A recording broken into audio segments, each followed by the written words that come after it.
Assalamualaikum warahmatullahi wabarakatuh. Alhamdulillahi rabbil alamin wassalatu wassalamu ala asyrafil anbiya'i wal mursalin wa ala alihi wa sahbihi ajma'in. Asyhadu an la ilaha illallah wahdahu la syarika lah wa asyhadu anna Muhammadan abduhu wa rasuluhu. Allahumma salli wa sallim ala nabiyyina Muhammad wa ala alihi wa sahbihi wa man tabi'ahum bi ihsanin ila yaumiddin, amma ba'd. Tuan-tuan, puan-puan yang dirahmati dikasihi oleh Allah Subhanahu wa taala, alhamdulillah pada pagi ini kita dapat bertemu buat pertemuan kita yang terakhir berkaitan suratul Al-Fatihah. InsyaAllah kita akan bertemu lagi pada tajuk-tajuk yang lain yang masih lagi di bawah anjuran, di bawah naungan Persatuan Wanita Islam Prihatin. Jadi untuk pagi ini kita sama-sama membuat rumusan. Kita buat kesimpulan tentang suratul Fatihah. Tajuk ini kita boleh juga dibentang pada awal-awal pembelajaran suratul Fatihah. Tapi saya mengambil inisiatif untuk membentangkan tajuk ini di akhir-akhir suratul Al-Fatihah. Setelah kita belajar 7 ayat dalam suratul Fatihah, kalau kita dah faham, sebenarnya dalam suratul Fatihah kita boleh temui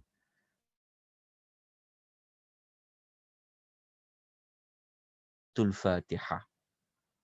Bermakna 3 perkara ini sudah tentu ada pada surah-surah yang lain. Jika faham kandungan suratul Fatihah, maknanya tuan-tuan dan puan-puan akan fahamlah kandungan ayat-ayat yang ada pada surah-surah yang lain. Kenapa kita cakap macam tu? Kerana kita telah sebut pada awal pengisian bahawa suratul Fatihah dia adalah Ummul Quran. Jangan lupa tentang nama lain bagi suratul Fatihah, dia adalah Ummu Al-Quran. Dia adalah induk kepada Al-Quran. Bermakna bukalah surah selepas Fatihah, Al-Baqarah, Al-Imran, bukalah surah-surah lain. Maknanya kalau kita baca dalam 113 surah, semua maklumat Al-Fatihah. Sebenarnya surah-surah yang lain itulah yang menjelaskan, yang menerangkan maklumat yang ada pada suratul Al-Fatihah. Sebab itu, kalau nak faham 113 surah yang lain, faham terlebih dahulu suratul Al-Fatihah. Moga-moga lebih kurang kita dah belajar sebelum ni, kita dapatlah sedikit, walaupun tak banyak, kita faham tentang suratul Fatihah. Dia sebenarnya bukan sebab kita nak baca dalam solat saja. Tetapi kita nak faham Al-Quran itu, pintunya, laluannya ada pada suratul Al-Fatihah. Sebab itu perkataan Fatihah itu jangan dilupa. Apa makna Fatihah itu? Okay, kita dah terang pada kelas yang lalu. Dalam suratul Fatihah, kita dapat buat kesimpulan, 7 ayat ini kita boleh kaitkan. Yang pertama, berkaitan dengan aqaid. Aqaid maksudnya bahasa kita mudah, akidah ini adalah berkaitan tentang iman. Apabila sebut tentang iman, mudah je ingat. Kita jumpa, kita tahu tentang 6 rukun iman. Dalam Al-Fatihah, sebenarnya Allah Ta'ala tanam kepada kita tentang rukun iman. Apabila sebut rukun iman, dia ada kaitan dengan akidah. Sebab tu ilmu akidah akan dibincangkan tentang rukun iman yang 6. Nanti kita akan jelaskan Fatihah tu ada rukun iman yang mana. Okey, ini boleh didokongi pada ayat 1 sampai ayat 65. Jadi bukalah surah Baqarah ke Al-Imran ke sampai hujung. Sebenarnya Al-Quran diturunkan. Tujuan paling utama adalah pada akidah, pada iman. Okey. Kemudian yang kedua dalam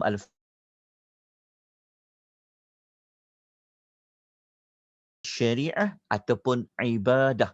Ini kita boleh jumpa pada ayat yang kelima. Kejap ya, saya punya internet dia agak kurang stable. Wallahu a'lam. Okey, begini.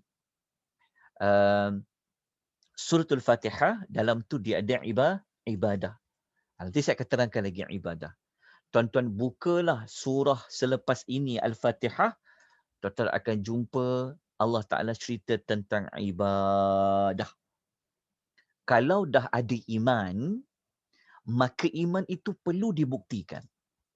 Iman itu dibuktikan adalah melalui ibadah. Dalam erti kata lain, ibadah ini adalah perkataan wa'amilus salihat. Melakukan amal-amal salih. Kalau bab akidah, dia bergantung kepada kalau kita buka Al-Quran, contohlah, kalau surah yang paling bagus sekali, surah yang utama yang kita boleh ambil panduan, contohnya suratul Asri. Kan surah wal Asri kan, 3 ayat tu, macam Imam Syafi'i kata tu kan, kalau surah ni saja digunakan, cukup untuk manusia memahami. Jadi maksudnya, kalau kita buka Al-Quran, 2 je Allah nak sebenarnya. Allah nak 2 je. Pertama, amanu wa'amilus salihat. Beriman dan buat amal salih. Beriman itulah kait dengan akidah. Tapi nak buat amal salih, itulah perkataan ibadah. Jadi apa kaitan ibadah dengan iman, dengan akidah? Apabila kita sudah ada akidah, apabila akidah kita kuat, kita sudah ada iman, kepercayaan kita yang kuat, maka iman itu perlu dibuktikan. Ia perlu disitulah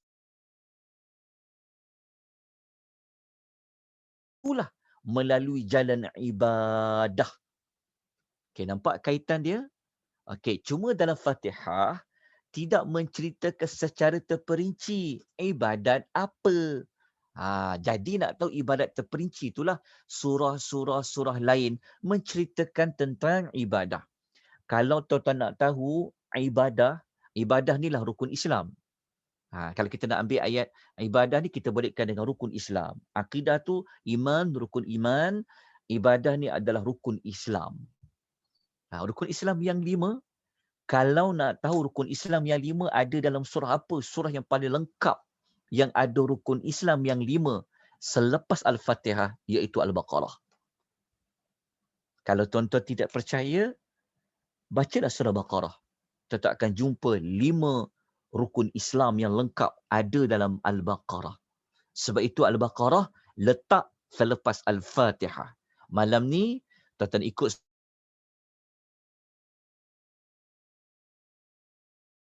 pertama. Jadi tuan-tuan akan nampak kaitan dengan Fatihah. Okay, selesai.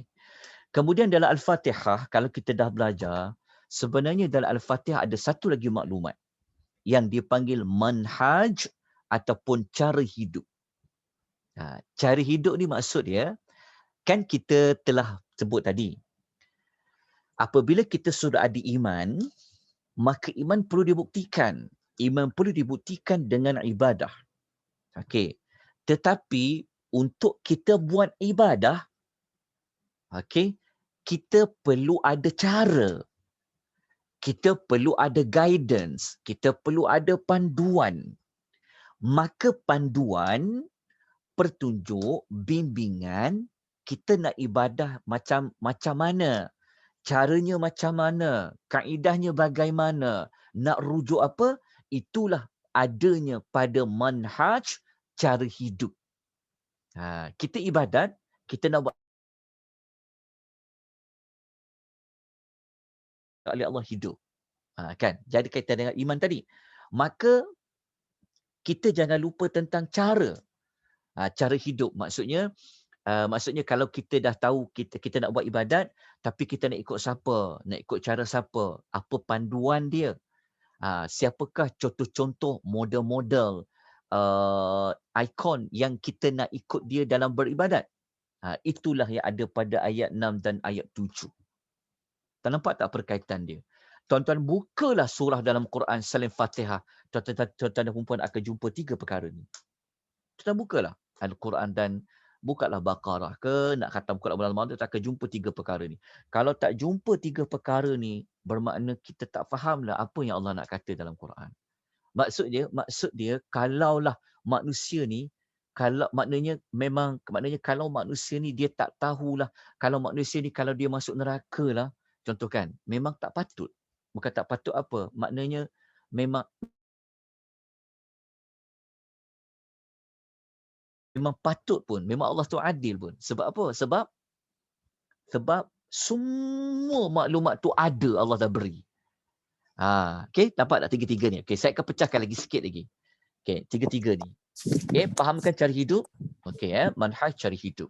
Okey, kita picikkan sikit lagi. Okey, dalam bab akidah ataupun bab iman, tuan-tuan, dalam Al-Fatihah dia ada 3 rukun iman yang besar. Dia sebenarnya bukan bermakna tolak 3 rukun iman lagi, tak. Tapi percayalah, kalau tuan-tuan dan perempuan buka Al-Quran, tuan-tuan dan perempuan akan jumpa 3 rukun iman ini selalu diulang-ulang. Bukalah. Pertama, cerita tentang ketuhanan. Ada pada Al-Fatihah ayat 1 sampai 2. Lepas tu dalam Al-Fatihah ada cerita tentang kerasulan. Ayat 6 sampai 7. Yang kita kata ihdinas siratal mustaqim. Ingat tak kita ulas apa tu an'amta alaihim? Lepas tu yang ketiga cerita tentang hari kiamat. Maliki yaumiddin.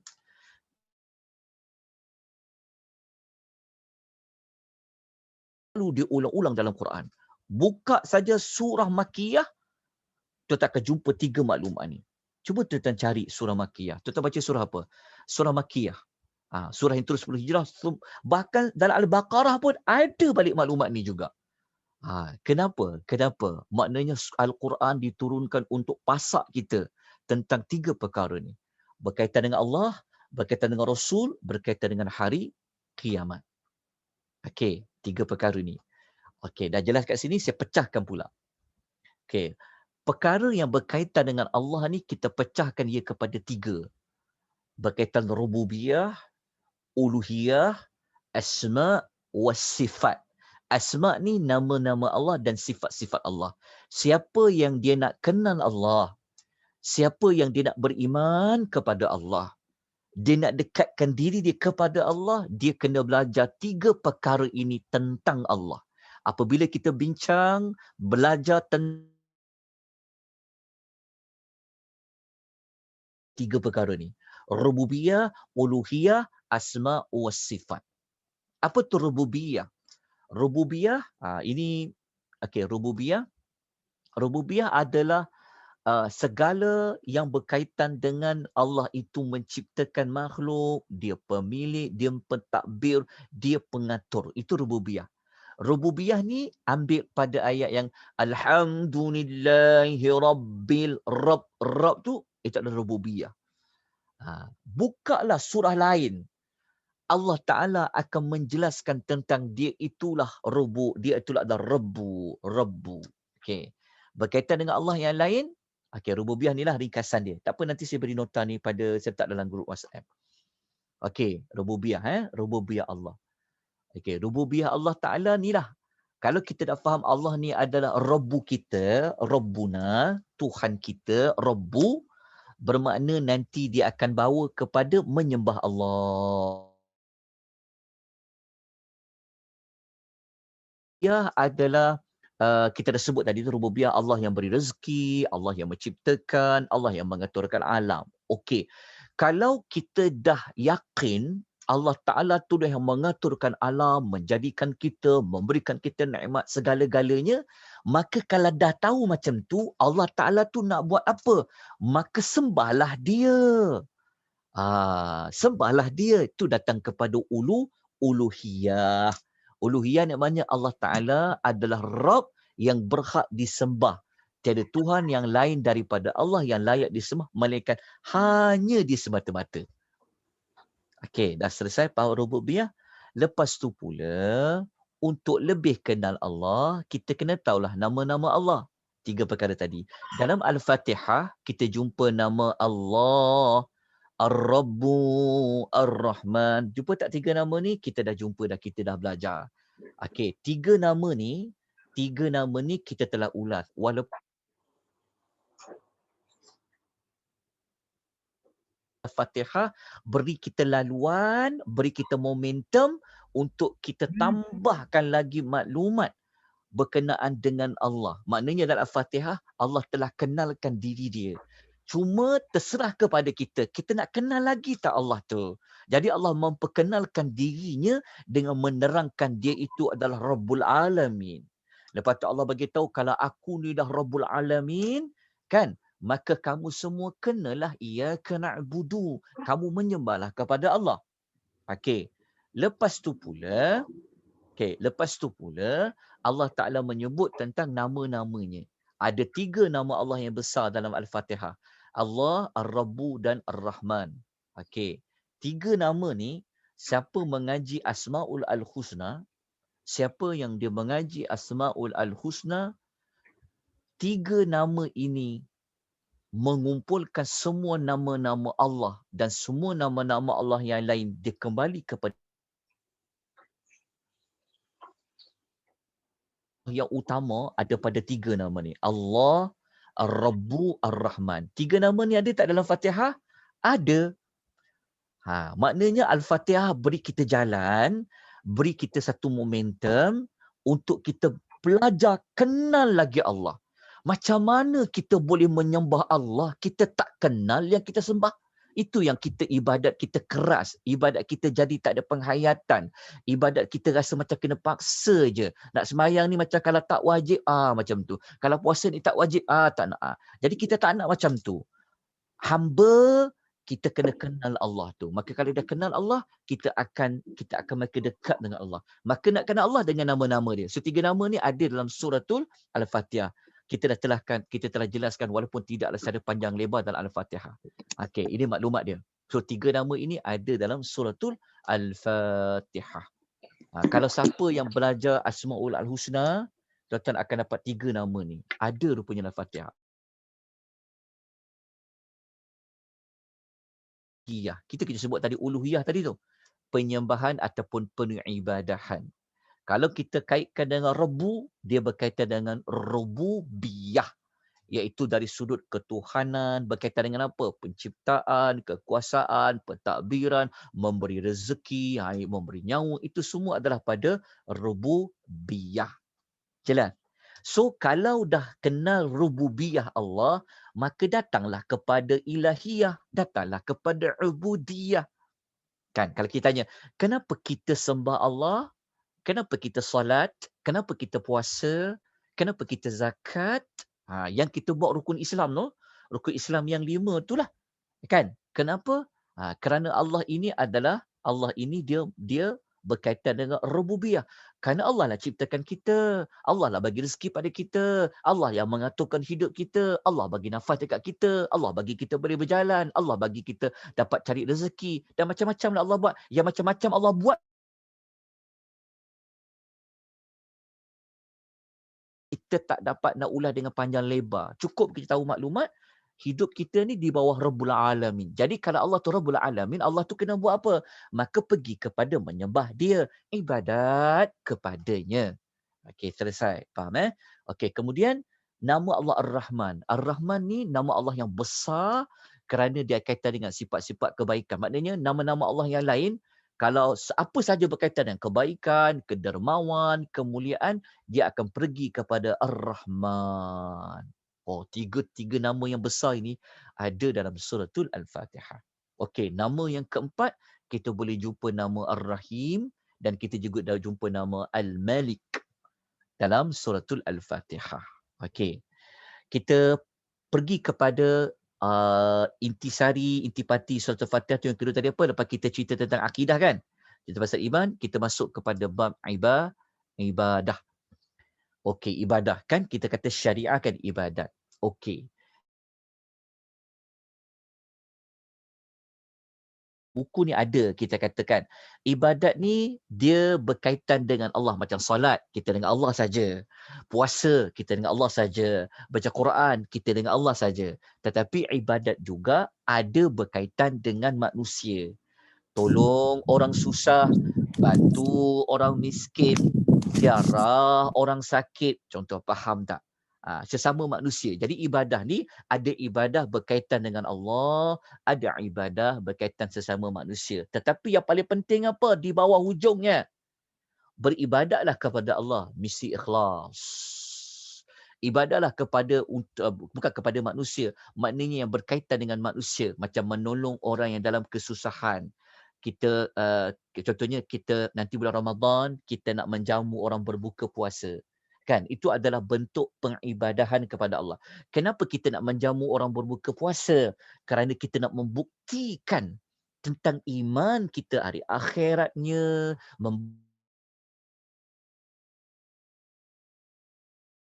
buktikan melalui cara beribadat. Nak ibadat macam mana? Dia ada dua. Sama ada berkaitan dengan Allah, sesak berkaitan dengan manusia. Tetapi, lain saya agak teruk hari saya pun tak pasti kenapa. Okey, tetapi yang paling pastinya, buatlah apa ibadat demi ikhlas kerana Allah Subhanahu wa Ta'ala. Okey, jelas ya? Dah faham?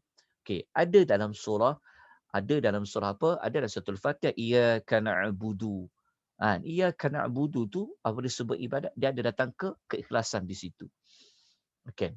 Kita pergi kepada yang ketiga. Ingat tak konten yang ketiga tadi adanya manhaj, iaitu cara hidup. Okey. Kita nak buat ibadat. Betul? Tetapi kita nak buat ibadat, kita adalah manusia yang hujung-hujung, betul kan? Ada manusia yang awal-awal lagi sebelum kita kan. Jadi dia buat ibadat ni, cara hidup kita kan. Kita nak hidup, kita buat ibadat kita kepada dan berkaitan dengan manusia. Tetapi hidup kita ni, kita perlu ada panduan. Kita perlu ada orang yang patut kita contohi, siapa guru kita. Apa panduan kita, itu duduknya pada manhaj. Itu dipanggil cara hidup. Jadi dalam surah Al-Fatihah, Allah telah beritahu kepada kita tentang cara hidup mana yang kita nak ikut. Jadi jawapan dia, kalau diberi pilihan, nak pilih cara hidup siapa? Nak tiru siapa? Nak ikut siapa? Siapa model dalam hidup kita? Maka tentulah kita nak cari pilihan kita ikut cara hidup orang yang Allah beri nikmat yang mereka pernah dapat jalan yang lurus tu. Siapa dia? Itu yang kita sebut dalam buku tu, kita sebut ada 4 kumpulan kan nabi itu. Cuma dalam Al-Fatihah dia cuma beri jalan saja. Dia bagi tahu dah. Jadi kita semualah kena berusaha belajar nabi tu apa. Erti kata lain, Allah tak bagi kita pilih ikut jalan orang yang Allah murka dan Allah sesat. Jadi ayat nombor 7, ayat 6 dan 7 tu sebenarnya dia cerita tentang cara hidup. Cara hidup. Nak follow siapa? Apa rujukan kita? Apa panduan kita? Maka tentulah orang yang dapat nikmat. Okey, jelas. Dan kalau kita tukar tajuk manhaj tu sebenarnya, bukan tukar tajuk manhaj. Tajuk manhaj ini sebenarnya di dalam Quran adalah berkaitan dengan kisah-kisah. Tahu tak kisah-kisah? Kisah-kisah Nabi, kisah-kisah orang soleh, kisah-kisah orang mukmin. Dalam Quran, ada tak kisah kumpulan manusia yang Allah binasakan? Jam kaum Thamud, kaum Ad, kaum Lut, kaum Nuh, betul tak? Firaun, siapa lagi? Banyak. Jadi sebenarnya cerita-cerita di dalam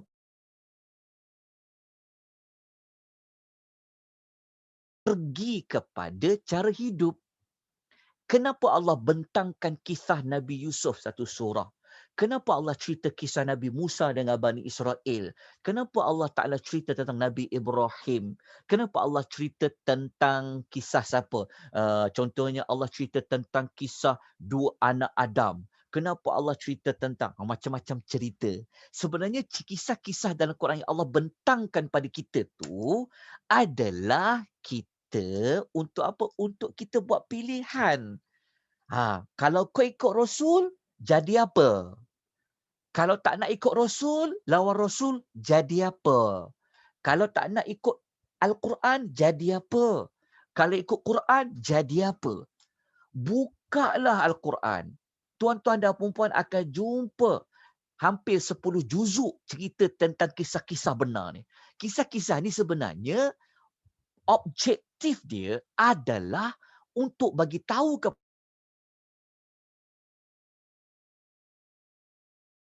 siapa yang selamat, siapa yang tak selamat. Maka sebenarnya Allah suruh kita pilih cara hidup nak ikut cara siapa. The way of life tu, manhaj hidup tu, maka daripada kisah-kisah itulah. Maka dalam Al-Fatihah Allah sebut kisah tu. Tapi dalam bentuk umum. Ada kisah orang yang telah dapat nikmat. Ada kisah orang yang Allah murka. Ada kisah orang yang sesat. Kalau tuan-tuan dan puan tak percaya kan, tuan-tuan bukalah Al-Baqarah, tuan-tuan akan jumpa ayat cerita tentang kisah-kisah. Al-Baqarah. Kisah siapa yang paling banyak dalam Al-Baqarah? Malam ni, tuan-tuan ikut kelas, saya akan bagi tahu kisah siapa. Al-Baqarah. Tapi kita sebutlah, kan? Dia susunan surah tu kan. Kenapa Baqarah? Lepas Al-Fatihah. Kenapa An-Nisa? Lepas Al-Fatihah. Maknanya kalau baca Baqarah,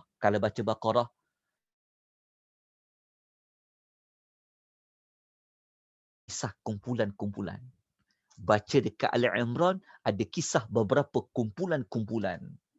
Baca surah An-Nisa, akan jumpa juga beberapa kisah kumpulan-kumpulan. Sebenarnya dia nak pergi ke mana?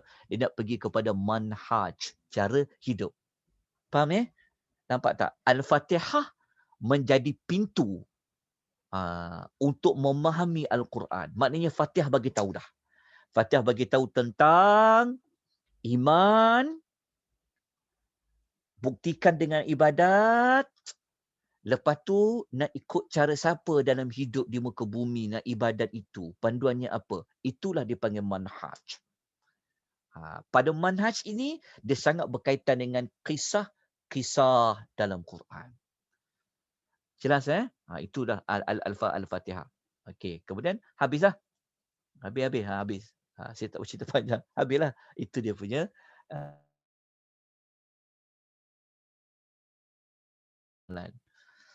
tiga perkara besar dalam hidup ni. Tiga ni je sebenarnya. Tiga ni. Siapa dapat menguasai tiga ni, selamatlah dunia akhirat dia. Ni kat sini lah saya sebut tadi tu kan. Kat sini. Ni tiga perkara dalam Fatihah. Ni besar ni. Tuan-tuan bukalah surah-surah dalam Quran. Kalau tuan-tuan tak percaya, siapa rajin, dia baca satu surah, dia cari. Ada tak kaitan dengan akidah? Ada tak kaitan dengan ibadat? Ada tak kaitan dengan manhaj ataupun cara hidup? Okey. Jelas Okey, selesai dah tentang maklumat yang terkandung dalam surah Fatihah. Tapi kalau tuan-tuan nak panjangkan lagi dekat kerasulan ni, kan, pasal Rasul kan? Kalau tuan-tuan baca dalam Quran, kalau Allah sebut pasal Rasul, dia mesti ada tiga perkara ni. Okey, saya tunjuk contoh. Saya tunjuk contoh pada tuan-tuan. Saya dah tunjuk tak surah Yasin yang saya tunjukkan sebelum ni? Saya tunjuk contoh pasal kerasulan. Okay, kita buktikan dengan kita buktikan dia dengan surah Yasin contoh. Maksudnya, saya buktikan sekejap. Saya nak bagi tuan-tuan faham. Tapi usaha tu kena kuatlah, kena sabarlah. Okey, contoh macam ni.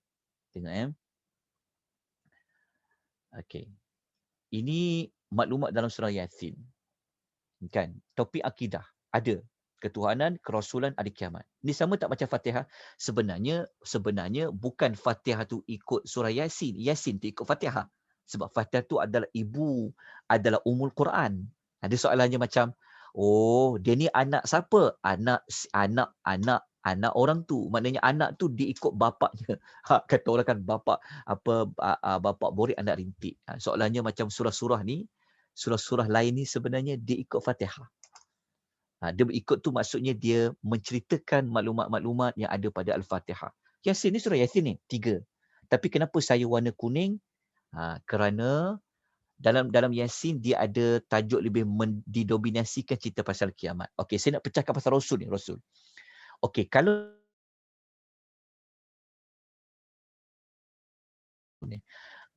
cuma macam ni, dalam Fatihah Allah tak ceritalah perincian Rasul tu. Cuma Allah cerita tema tentang kerasulan tu. Sebab itu Al-Fatihah dia jadi ibu Quran. Dia tidak memperincikan secara satu persatu. Dia cuma bagi benda dasar je. Dia bagi benda besar saja. Dia cuma cerita tentang benda yang besar saja. Jadi untuk perincian, penjelasan, ianya ada pada surah-surah selepas suratul Fatihah. Jadi kalau kita jumpa dalam Quran topik cerita tentang kerasulan, dia ada kaitan dengan 3 perkara ni. Yang pertama, dia mesti cerita tentang apa?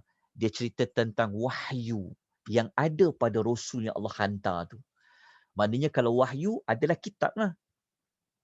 Okey, lepas tu kalau cerita pasal Rasul, dia mesti ada cerita tentang apa nasihat Rasul tu.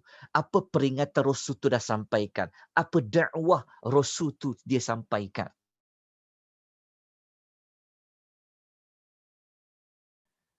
Kita kena cerita tentang umat Rasul yang Allah hantar tu. Maknanya umat ni siapa? Umat ni maksudnya dia akan pergi kepada uh, umat mana yang dengar cakap Rasul tu, umat mana yang tak dengar cakap Rasul. Dia kalau sebut pasal Rasul, kalau sebut cerita pasal Rasul kan, 3 topik ini mesti ada.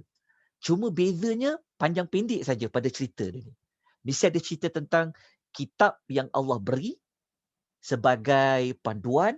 Lepas tu mesti Allah ada cerita tentang Rasul tu bagi nasihat apa dalam perkara apa.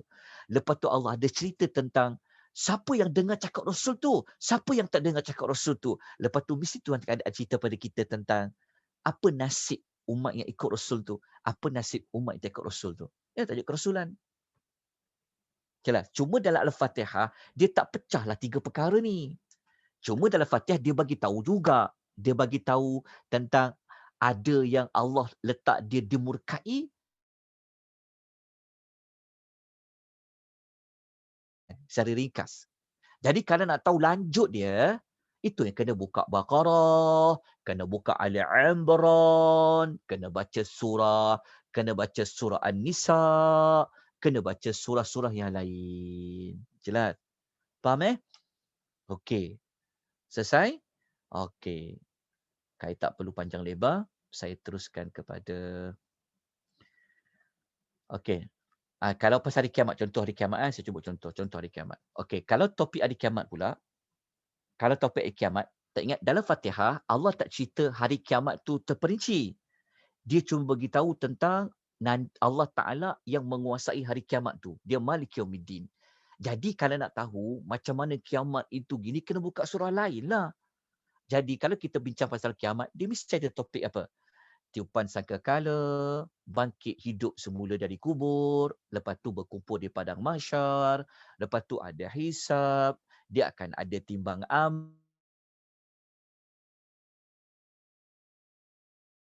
kita pasal syurga dan sebagainya.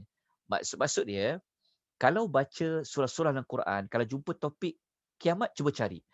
Dalam surah Yasin ada 3-3 ni. Tiupan sangkakala ada, bangkit dari kubur ada, pasal kumpul ada, hisab amal tak ada. Cuma surah Yasin dia tak cerita pasal timbangan, dia tak cerita pasal titian. Tapi surah Yasin dia cerita, ada yang pergi neraka, ada yang pergi syurga.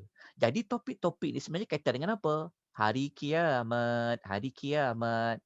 Jadi semua situasi ni, tiup sangkakala ke, bangkit dari kubur ke, berkumpul di padang mahsyar ke, hisab ke, timbang ke, semua ini siapa yang ada kuasa, siapa yang empunya kiamat tu? Jawapannya adalah Maliki Yaumiddin, ataupun kita baca Maliki Yaumiddin. Maknanya Fatihah dia beri tentang kiamat tu, Allah kata dia punya. Dia berkuasa. Jelas tak? Tapi nak tahu Apa yang berlaku di kiamat tu?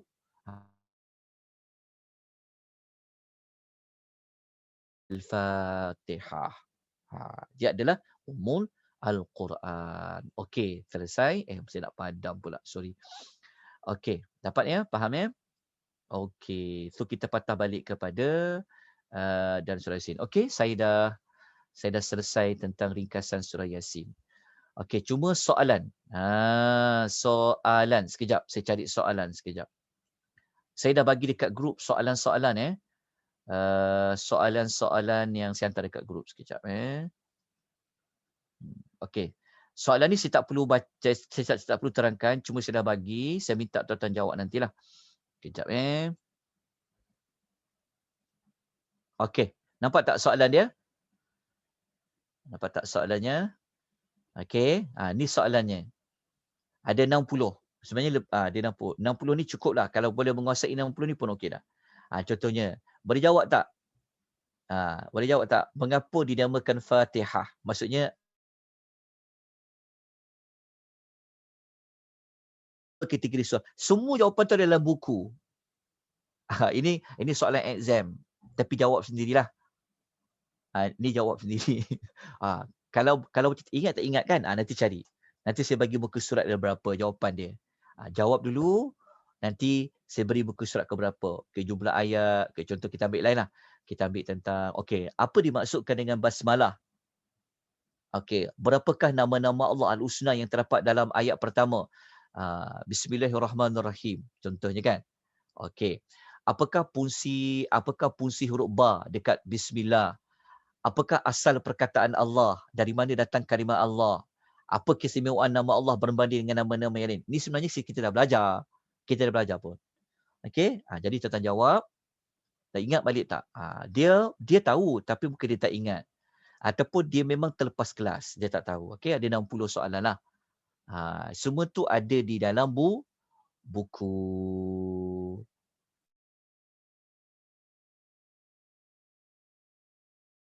Kepada tuan-tuan dan puan-puan. Inilah kita duk ulas tu sebenarnya. Inilah kita duk ulas hampir 16 jam tu. Sampailah hari ni kita dah masuk yang siri yang ke-16. Itu saja. Saya terus kepada puan. Maknanya daripada pihak saya selaku tenaga pengajar, selaku penyampai, saya menyusun 10 jari, memohon ampunan dan maaf jika ada kekurangan, jika ada kelemahan sepanjang saya menyampaikan ilmu Allah Subhanahu Wa Taala ini, semua itu adalah dari Allah Subhanahu Wa Taala. Kita hanya menyampaikan ilmu Allah. Tidak ada ilmu dari kita, saya cuma menyampaikan saja apa yang saya tahu dari Allah Subhanahu Wa Taala. Yang sempurna, yang terbaik hanya ada pada Allah. Allah tidak ada sebarang kekurangan dan kelemahan.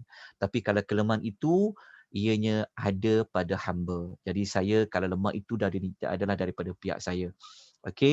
Jadi moga-moga dengan pencerahan dan dapat memberikan kita penghayatan untuk kita baca suratul Al-Fatihah. Jika tuan-tuan ada persoalan, tuan-tuan nak belajar lagi, tuan-tuan nak faham lagi, tuan-tuan boleh tanya. Tuan-tuan boleh tanya pada bila-bila waktu tuan-tuan ada ke lapangan. Cuma buku ni belum habis lagi dibelajar sebab ada bahagian 4. Bahagian 4 tu sangat menarik. Bahagian 4 buku kan. Saya tunjukkan bahagian 4 sebelum saya serahkan kepada Puan Mazidah. Mana buku? Sekejap saya tunjukkan buku.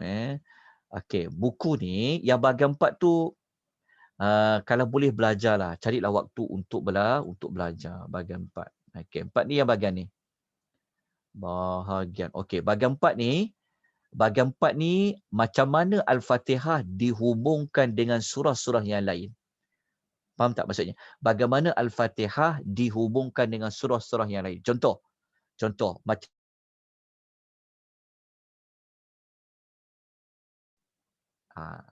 apa berkaitan dengan surah Ibrahim. Contoh. Ini tema surah Ibrahim apa? Lepas tu kaitan dengan Al-Fatihah. Ini adalah bab yang keempat. Sangat istimewa, baca. Kalau tak faham nanti boleh tanya. Sampailah kepada surah An-Nas. apa kaitan Al-Fatihah dengan An-Nas? Tengok nampak tak perkaitan dia? Contoh, dalam Fatihah, kita ada ayat wa iyyaka nasta'in, hanya kepada engkau kita minta tolong kan? Apa kaitan dengan An-Nas? Sebenarnya dalam surah An-Nas, kita minta perlindungan kepada Allah. Perlindungan daripada apa? Kejahatan kan? Jadi nak minta lindung hanya kepada siapa? Hanya kepada engkau, ya Allah. Ada kaitan tak dengan Al-Fatihah? Sebenarnya, 113 surah yang lain mesti ada kaitan dengan Fatihah. Sebab Fatihah tu mak dia. Contoh tak? Anak lelaki ke, anak perempuan ke, contoh kalau kita 20 orang, mesti kena pada siapa? Mak dia. Jadi macam tu. Jadi surah Fatihah ni, 113 surah ini, ibunya adalah Al-Fatihah. Kalau tuan-tuan baca bab 4 ni, tuan-tuan akan lebih lagi, aku kena belajar lagi Fatihah ni. Sebab tu Fatihah ni dia kena belajar lagi untuk lapisan yang kedua. Belajar. Yang kita bagi ni cukuplah untuk tafsiran ayat ya, secara ringkas. Nampak tak kaitan dia? Dengan An-Nas. Sampailah surah-surah yang lain. Baca ni. Baca. Ya, kalau kita okay, baca. Termasuklah surah lain. Ini bab yang keempat, sayang kalau beri buku, kalau tak baca Allah ruginya. Sangat rugi. Sebab tu saya kata kalau ada waktu, jadi kalau kita nak terangkan ni saja, ni bahagian 4 ni, saya perlukan waktu juga ni. Nak menerangkan ni kan. Ni. Tapi kita boleh faham lah. Kita boleh faham. Tengok kalau macam ni kan. Surah Wal Asri kan. Okey, apa kaitan dia? Dan Wal Asri. Buat amal soleh kat mana? Dekat Al-Fatihah kaitan. Dekat hanya kepada engkau kami sembah ni maknanya beribadat kan. Ada kaitan dengan buat amal soleh. Apa makna beriman? Beriman tadi kita kata rukun iman tadi. Dia kaitan dengan iyyaka na'budu. Lepas tu amal soleh ni Allah nak tengok ke mana nanti? Allah nak tengok dalam Maliki Yaumiddin. Sebab surah Wal Asri cerita orang yang rugi di hari akhirat. Kalau rugi di hari akhirat, kaitan dengan Al-Fatihah kat mana? Maliki Yaumiddin dengan iyyaka na'budu. Okey, nampak tak? Bawah tu ada penjelasan dia. Okey? Jadi saya harap tuan-tuan puan dapat manfaat. Okey, itu saja daripada pihak saya. Saya untuk grup WhatsApp kita ada 2 grup WhatsApp sebenarnya. Sebab ramai, jadi kena pecahkan 2 grup Fatihah kepada 2 grup WhatsApp. Jadi grup WhatsApp tu, saya minta kalau boleh kita jangan left lah. Kita jangan undurkan diri, jangan keluar sebab kita ada lagi kelas-kelas yang lain pada bulan 4 ini. Aman. Saya sebagai tenaga pembimbing, kita akan belajar tentang fadail amal. Fadail amal ni maksudnya kelebihan-kelebihan beramal. Kelebihan beramal ni sebenarnya kaitan dengan Fatihah kat mana? Sebenarnya kelebihan beramal adalah memenuhi ayat iyyaka na'budu. Kan kita bagi tahu tadi, untuk membuktikan iman kita kepada Allah, kita perlu buat ibadat.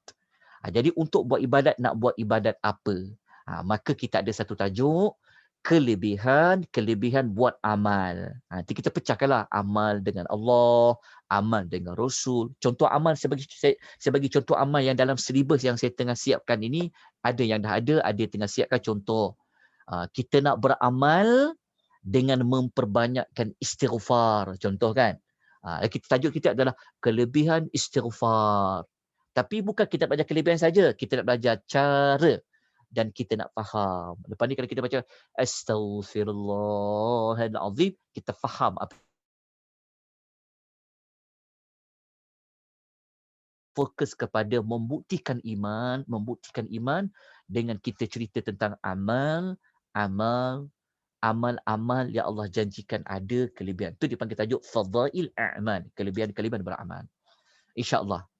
Kita jumpa nanti insyaAllah pada kelas yang akan datang. Jadi saya serahkan majlis ini kepada Kak Mazidah untuk menerangkan sedikit tentang Persatuan Wanita Islam Prihatin. Sebab program kita ni di bawah anjuran Persatuan Wanita Islam Prihatin. Silakan Kak Mazidah.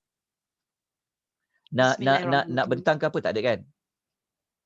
Ya, Ada bentangan apa-apa ke? Tak ada? tidak apa. Cakap. Tapi Ustaz, tak nak beri ke 1-2 soalan daripada jemaah tu Ustaz? 5 minit. Soalan, ada soalan ke? Jika ada jemaah untuk bertanya 1-2 Ada soalan. ada soalan jemaah nak Ada tanya. jemaah ke? Salah 1-2 soalan sebelum saya bercakap apa-apa hal lain ya. Kalau tiada, dan saya teruskan. Saya ada. Ada soalan Silakan. apa? Silakan.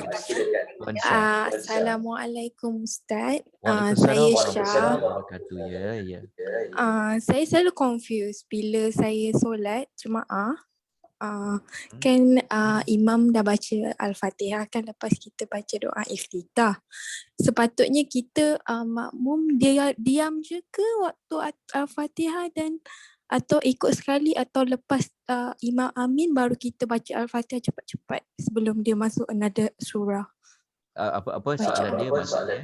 Sewaktu dia baca. Sebab tu Macam mana tu? dia imam baca Al-Fatihah, kita makmum ni kena ikut sama ke ataupun diam? Okey. Saya selalu confused tu Ustaz. Okey, dia sebenarnya kalau imam tu baca kuat, sekejap kalau imam tu dia baca kuat, memang qara'atal al-Quran, dia sebenarnya dengar sebenarnya. Dia faham tak? Maksud dia macam ni. Ada ayat Quran sebut faiza, apabila dibacakan Al-Quran fastami'u lahu wa ansitu.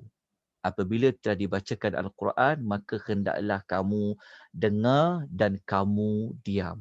Jadi kalau dia macam ni, doa apabila kita salat berjamaah, kita kena ikut imam. Jadi kalau imam tu dia mula baca Fatihah, sepatutnya kita dengar sebab nanti kita nak amin. Jadi kita dengar imam tu baca. Sebab tu di antara hikmah disyariatkan imam membaca kuat untuk makmum dengar. Tapi makmum duduk habiskan lagi dekat iftitah. Iftitah kalau tak baca pun tak apa sebab dia adalah sunat. Tapi mendengar bacaan imam itu, ada keperluan dia dekat situ. Okey, jadi solusi dia macam ni. Kalau kita nak baca juga iftitah, saya syorkan baca iftitah yang pendek. Itu iftitah yang panjang.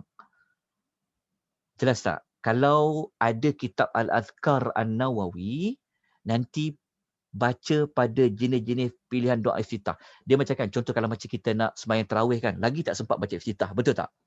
Kan? Kalau kita sembahyang tarawih kan, memang tak sempat baca doa iftitah. Setuju? Kan? Baru nak baca je, terus imam dah baca Fatihah kan? Jadi kita kena dengar imam tu baca Fatihah sebab tu syariat baca secara jakhar. Imam tu baca kuat untuk sampai dengar. Untuk kita dengar, untuk kita hayati dia. Tapi sebab jemaah baca doa iftitah, jadi dia tak dengar bacaan imam tadi. Jadi cara paling baik, solusinya adalah kalau kita sembahyang berjamaah, jenis yang bacaan kuat kan, maka kita pilihlah baca iftitah yang pendek. Dia ada iftitah yang pendek. Cuma dekat sekolah dia ajar iftitah yang panjang. Ya Allahu akbar alhamdulillah kasih tu panjang. Dia ada iftitah yang pendek. Ada pendek je. Subhanakallahumma wa tabarakallah tu pendek je.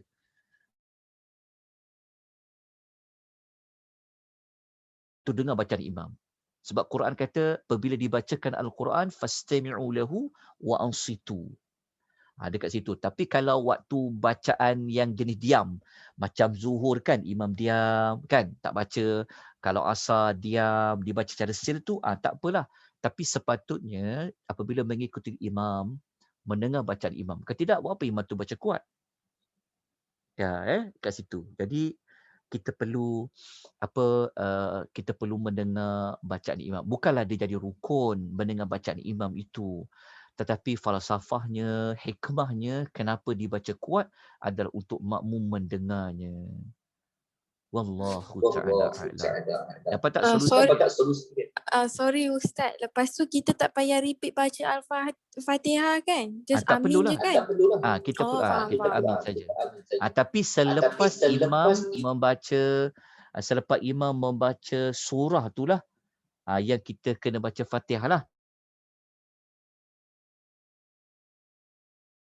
Baca Fatihah, lepas imam tu baca Fatihah tu, dia baca surah, maka kita kena bacalah satu Fatihah.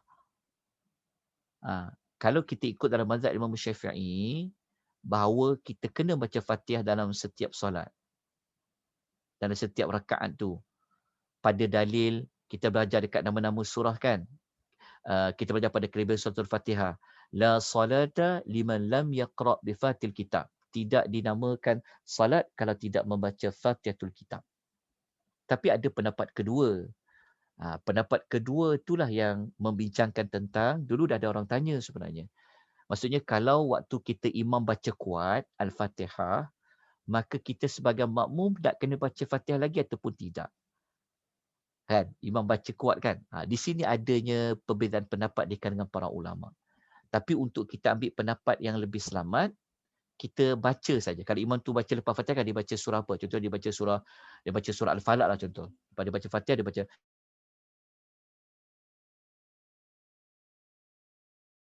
Jelas ya? Tapi kalau tak sempat habis, maka bacaan imam itu dia akan cover bacaan makmum. Sebab dia panggil dalam hadis kata innama ju'ilal imam liyutamma bih, dijadikan imam untuk kita ikut dia. Maknanya kalau imam dah rukuk, kita kena ikut rukuk. Tapi bacaan Fatihah kita tak habis lagi. Tapi kalau imam, lepas tu kita kena ada fiqh. Kita kena tahu. Kalau kita sembahyang seorang, tak apa, kita baca lambat-lambat. Tapi kalau kita menjadi makmum, kalau kita pegang kepada Fatihah itu kan, maka kita kena lajukanlah. Bismillahirrahmanirrahim. Macam tu. Dan imam pun kenalah pandai untuk mengagak. Kalau makmum nak baca Fatihah ni berapa lama tempoh yang sesuai. Namun begitu jika imam dah rukuk, kita masih lagi tak ambil Fatihah, kalau kita memang takut terlepas,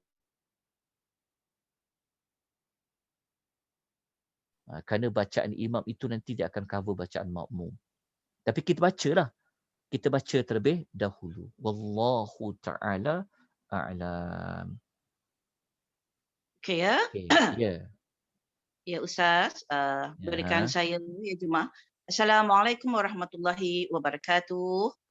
Yang berbahagia Ustaz dan jemaah-jemaah yang dirahmati dan dikasihi Allah. Saya selaku Ketua Biro Dakwah Persatuan Wanita Islam Prihatin ingin memberi sedikit penjelasan mengenai persatuan kami. Pendekan kami adalah PWIP, Persatuan Wanita Islam Prihatin, iaitu satu badan sukarela yang dianggotai oleh sekumpulan wanita demi untuk membantu terutama golongan asnaf, ibu tunggal, OKU dan juga mereka-mereka yang serba kekurangan. Kami telah ditubuhkan pada 2017 dan officially kami telah membuat perasmian bersama Duli Yang Maha Mulia Tengku Permaisuri Selangor. Ya. Dan kami, saya bercakap pendek-pendek saja ya. Dan kami bernaung di bawah MAIS dan kami telah mendapat kelulusan tax exemption pada 2020. Jadi jangan anggap mentang-mentang kelas dah selesai, saya mohon Ustaz masukkan PDF file kami untuk menerima sumbangan. Sebenar-benarnya secara kebetulan ya, hari ini hari terakhir kelas dan esok adalah Ramadan kerana memang inilah salah satu aktiviti besar kami pada setiap tahun. Sebelum Ramadan, semasa ibadah kurban, ini adalah aktiviti besar kami ya. Jadi jika puan-puan boleh lihat di dalam tadabbur chatku, kami ada memohon sumbangan kerana sumbangan-sumbangan ini akan kami sampaikan kepada mereka sebagaimana yang saya sebutkan dari tadi. Dan pada tahun lepas kita tidak dapat membuat solat tarawih di rumah Madam Presiden kita atas sebab PKP. Tetapi tahun ini mungkin kita akan memulakan semula dan kita akan menjemput asnaf, golongan asnaf, sekolah tahfiz, ibu-ibu tunggal ya bersama-sama kami solat berjemaah tarawih dan juga berbuka puasa dan murih. Jadi aktiviti kami, jika puan-puan, tuan-tuan dan puan-puan boleh lihat dalam kita FB kita, setiap hari ataupun continuously lah kami ini aktif ya. Exco baru balik dari Melaka semalam. Minggu lepas kami ke Kedah dapat kelulusan daripada pihak polis ya, PDRM, untuk menyampaikan sumbangan-sumbangan Al-Quran ya, dan sebagainya. Jadi untuk melihat lebih detail kesahihan kami, aktiviti kami, boleh refer kepada Facebook kami. Ya, jadi kelas kita, okey, itu sahaja. Jika ada pertanyaan mengenai persatuan, ramai yang bertanya ya. Apakah biro-biro kami, ada beberapa biro. Saya sebagai ketua biro dakwah dipertanggungjawabkan untuk memberi kelas-kelas percuma ya, sebahagian daripada inisiatif kami. Begitu juga biro ibu tunggal, biro OKU orang tua, biro dana yang bertanggungjawab untuk mendapat dana-dana daripada pihak-pihak individu ataupun daripada organisasi-organisasi lain, dan biro runcit tugasnya adalah untuk kami sendiri berniaga ya, berniaga untuk menambahkan, untuk masukkan ke dana kami. Begitu juga biro mualaf anak yatim dan lain-lain. Itu sahaja penerangan sedikit sebanyak bagi saya. Saya ingin mengucapkan ribuan terima kasih kepada semua jemaah-jemaah yang telah memberi sokongan ke atas inisiatif Biro Dakwah untuk mengadakan kelas-kelas ini, dan mohon jangan do not leave the chat group. Sebab selepas ini sebagaimana Ustaz telah jelaskan, kita akan ada kelas bermula pada 26 April jam 3 petang, iaitu kelas Fadail Akmal. Akmal, betul kan sebutan saya? Saya selalu tersilap. Akmal. Fadail Akmal. Ya, 26 April jam 3 petang. Dan kemudian kita juga akan ada kelas-kelas lain. Kerana ramai jemaah yang bertanya, kelas ni percuma ke? Kelas ni percuma. Ya, saya kata percuma. Maka jika tuan-tuan dan puan-puan, jemaah-jemaah yang budiman ingin menyalurkan sumbangan, sumbanglah kepada persatuan kami. Ya, untuk juga kita menyampaikan sumbangan-sumbangan haji-haji dan haji-hajah kepada mereka yang memerlukan. Sekian, terima kasih. Jika Ustaz ada tambahan, boleh tambah, atau jika ada soalan boleh disambung, silakan ya. Okey Ustaz, saya serahkan semula kepada Ustaz. Terima kasih. Selalu setia bersama kita ya, untuk memberi kita peringatan selalu ya. Moga-moga Allah Ta'ala memberikan keberkatan kepada kita semua. Jadi saya pun tidak ada ingin memanjangkan bicara. Terima kasih banyak-banyak kepada semua. Semoga Allah Ta'ala memberikan kita rahmat, memberikan kita ketenangan. Itu saja. Jadi selamat berpuasa semua. Ya, selamat menyambut Ramadan. Terima kasih. Wabillahi taufiq hidayah. Wassalamualaikum warahmatullahi wabarakatuh. Waalaikumsalam. Terima kasih kepada semua. Selamat berpuasa. Sama-sama semua ya. Terima kasih Ustaz. Terima kasih sahabat-sahabat. Kita berjumpa lagi ya. Jumpa lagi malam ni insya-Allah. Insya-Allah. Okey. Insya-Allah. Assalamualaikum.